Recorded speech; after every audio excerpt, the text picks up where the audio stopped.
इस वक्त दुनिया की सबसे बड़ी खबर ये है कि ईरान के प्रेसिडेंट इब्राहिम रईसी एक हेलीकॉप्टर क्रैश में मारे जा चुके हैं। ये वो वाहिद आदमी है कि जिसकी हुक्मरानी में ईरान ने इतना बड़ा कदम उठाया।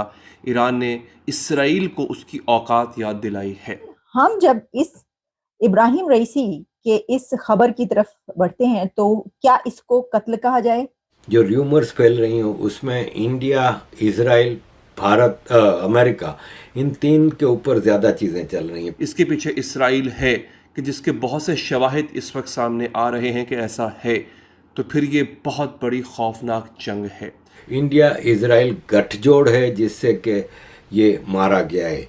एक और ख़बर पाकिस्तानी सोशल मीडिया से निकल रही है कि ईरानियन इंटेलिजेंस और स्पेशल फोर्सेस ने तेहरान में इंडियन एम्बेसी पे रेड की है। लेकिन ऐसा क्यों है कि मुस्लिम कंट्रीज में सेलिब्रेट भी इसको किया जा रहा है, बल्कि ये कहा जा रहा है कि ईरान के अंदर ही बहुत ज्यादा लोगों की तादाद ऐसी है जो इस पे खुशियां मना रहे हैं कि वो सारे मुसलमान ममालिक जो कि इस टाइम ये कहते हैं कि हम बहुत पावरफुल हैं, हम मुसलमान हैं, हम बहुत पावरफुल हैं, हम जिहाद कर देंगे, जिहादी हैं, जो भी हैं, मेरे ख्याल है उन सब के लिए डूब मरने का मुकाम होगा, इंतहाई शर्म का मुकाम होगा कि एक मुसलमान मुल्क का सदर, उसका जहाज़ क्रैश हो जाता है। तो देखिए, जो मुस्लिम उम्मा है वो काफी अरसे से डिवाइड है, ये तो आप जानते हैं, और ईरान और इसी के साथ जो अरब कंट्रीज हैं उनके बीच तो इतनी सख्त लड़ाई कई डेकेड से जारी, यानी ईरानियन इंटेलिजेंस एक इंडियन नेशनल को ढूंढ रहे हैं जिसको प्रेसिडेंट इब्राहिम रईसी के हेलीकॉप्टर के करीब देखा गया था कुछ ही घंटों पहले हेलीकॉप्टर के रवाना होने से कुछ। जय हिंद दोस्तों। ईरान के राष्ट्रपति और ईरान के विदेश मंत्री जो कि ईरान से अजरबैजान जा रहे थे, उनकी हेलीकॉप्टर क्रैश में मौत हो गई है।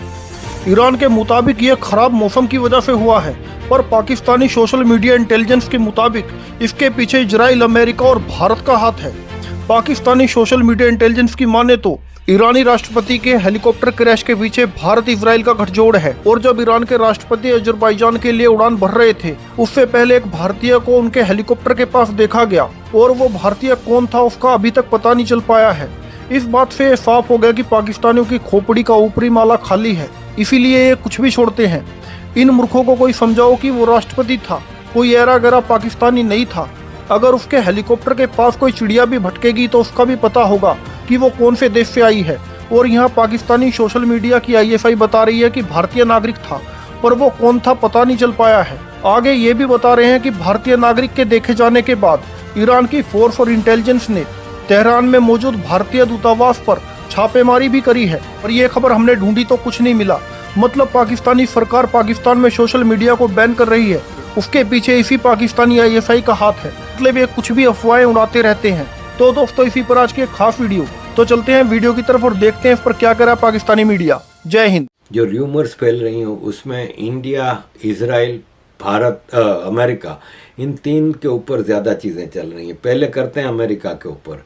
अमेरिका का air force C-17 Baku, capital of Azerbaijan में पिछले 1 साल के बाद पहली बार लैंड किया। उसी वक्त जब ईरान के प्रेसिडेंट का हेलीकॉप्टर अजरबैजान से रवाना होता है ईरान के लिए और क्रैश कर जाता है। ये ज़ाहिर है फिर लोग अब इधर की बात उधर जोड़ के चीज़ें चलाते हैं, और अमेरिका के ऑफिशियल्स तो ये मुसलसल कह रहे हैं कि ये एक्सीडेंट नहीं है, ये एक असैसिनेशन है। सबसे ज़्यादा मामला चल रहे हैं इजराइल के हवाले से कि मोसाद का ये काम है। इजराइल के मीडिया रिपोर्ट्स तो काफ़ी देर से ये कह रहे हैं कि कंफर्म है कि ईरान के प्रेसिडेंट रईसी इस हादसे में मर चुके हैं।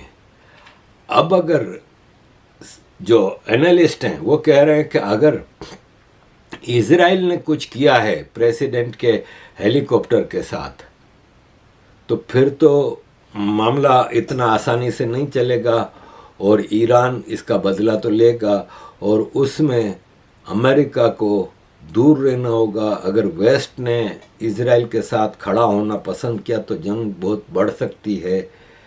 और अगर ये हादसा है, एक्सीडेंट है, तो फिर तो एक्सीडेंट है। आज़रबाईजान के इजराइल के साथ बहुत ही करीबी ताल्लुकात हैं। इजराइल का एक इंटेलिजेंस बेस आज़रबाईजान में है, एक एयरफील्ड है और एक एग्रीमेंट है 2 नए सर्वेलेंस सैटेलाइट आज़रबाईजान से बनाने की इजराइल के साथ। इस पे इंडिया को घसीटने की कोशिश कर रहे हैं और कह रहे हैं कि ये इंडिया इजराइल गठजोड़ है जिससे कि ये मारा गया है। एक और ख़बर पाकिस्तानी सोशल मीडिया से निकल रही है कि ईरानियन इंटेलिजेंस और स्पेशल फोर्सेस ने तेहरान में इंडियन एम्बेसी पे रेड की है कि शायद इंडिया ने इजराइल की मदद की है इस हेलीकॉप्टर को गिराने में। इब्राहिम रईसानी के कत्ल के ऊपर इंडिया इजराइल की मदद कर रहा है, लेकिन कोई कंफर्म चीज़ें इस पर आ नहीं रही, ये सिर्फ सोशल मीडिया पे हैं जिसको कि आप वो नहीं कर सकते। इसी तरह सोशल मीडिया पे एक रिपोर्ट चल रही है कि ईरानियन इंटेलिजेंस एक इंडियन नेशनल को ढूंढ रहे हैं जिसको प्रेसिडेंट इब्राहिम रईसी के हेलीकॉप्टर के करीब देखा गया था कुछ ही घंटों पहले, हेलीकॉप्टर के रवाना होने से कुछ ही घंटों पहले। इंटेलिजेंस कम्युनिटी ने कहा है कि वो आदमी सस्पिशियसली हेलीकॉप्टर के करीब कुछ कर रहा था और एक फॉरेन नेशनल, एक इंडियन नेशनल का प्रेसिडेंशियल हेलीकॉप्टर के करीब, इतने करीब होने का क्या मतलब है? इसका मतलब इंडिया का इन्वॉल्वमेंट है आज़रबाईजान के ईस्ट प्रोविंस में,